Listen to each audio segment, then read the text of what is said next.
আসসালামু আলাইকুম। আজ নিয়ে এসেছি ঝিনুক পিঠার রেসিপি। রেসিপিটি ভালো লাগলে অবশ্যই চ্যানেলটি সাবস্ক্রাইব করবেন এবং একটা লাইক দেবেন। তো প্রথমে আমি এখানে 2টা ডিম নিয়ে নিয়েছি এবং এখানে দিয়ে দিচ্ছি কিছুটা পরিমাণ চিনি। আপনারা যে যেমন মিষ্টি খেতে পছন্দ করেন সেই অনুযায়ী চিনির পরিমাণ বাড়িয়ে বা কমিয়ে দিতে পারেন। এখন আমি ডিম এবং চিনির মিশ্রণটাকে একটা প্লেটের মধ্যে নিয়ে নিয়েছি এবং এখানে দিয়ে দিয়েছি কিছুটা পরিমাণ ময়দা। আমি অল্প অল্প পরিমাণে ময়দা দিয়ে ডিম এবং চিনির এই মিশ্রণটাকে মেখে একটা ডো তৈরি করে নেব। একেবারে বেশি পরিমাণে ময়দা দেওয়া যাবে না, অল্প অল্প পরিমাণে ময়দা দিয়ে আমাকে এই ডোটা তৈরি করে নিতে হবে।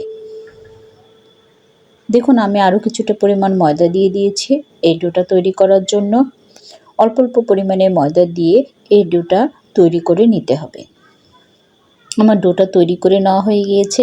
এবার এটাকে আমরা রুটির মতো গোল গোল শেপ দিয়ে নিয়েছি। এবার একটা ছাঁকনির মধ্যে নিয়ে এটাকে চেপে চেপে ঝিনুকের আকারে পিঠার শেপ দিয়ে নেব।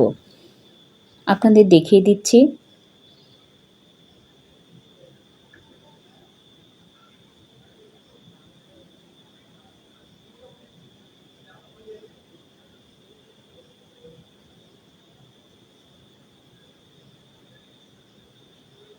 কাজটা কিছুটা আলতো হাতে করতে হবে।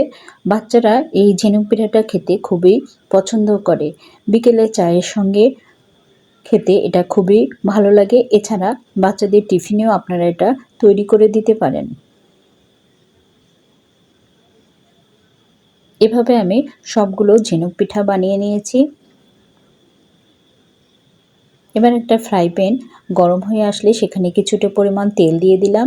এবার এই ঝিনুক পিঠাগুলোকে সেই তেলের মধ্যে দিয়ে এপিট ওপিট করে লাল লাল করে ভেজে নেব।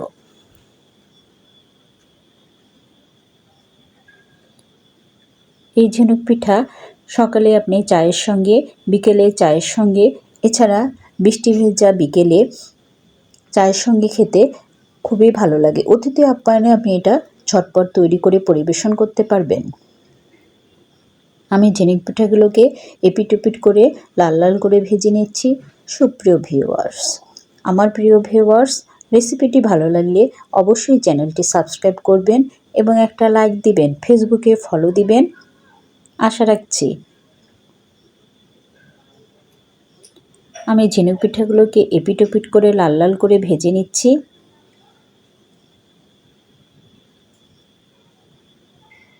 এটাকে ধৈর্য ধরে মিডিয়াম তাপমাত্রায় চুলার তাপটা রেখে লাল লাল করে ভেজে নিতে হবে। খুব বেশি তাপ দিলে এটা পুড়ে যাবে এবং ভিতরে কাঁচা থাকবে।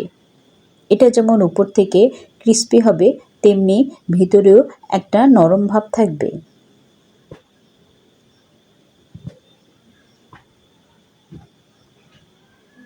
এখানে ঝিনুক পিঠাগুলো ভাজতে আমার প্রায় 12 মিনিটের মতো সময় লেগেছে।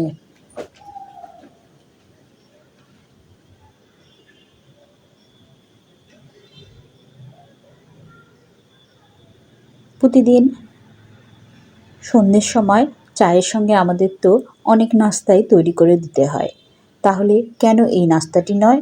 এই নাস্তাটিও তৈরি করে আপনি আপনার বাচ্চাদের মন খুশি করে দিতে পারেন। খুব সহজেই তৈরি হয় বলে এতে কোনো ঝামেলা নেই, আর উপকরণের পরিমাণ তো খুবই কম। তো আশা রাখছি রেসিপিটি অবশ্যই আপনাদের ভালো লাগবে, আর রেসিপিটি ভালো লাগলে অবশ্যই একটা সাবস্ক্রাইব করবেন।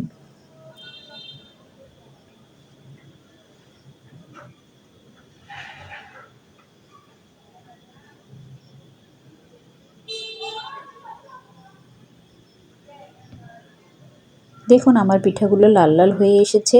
এবার পিঠাগুলো আমি তুলে নিয়ে আপনাদের সামনে পরিবেশন করছি।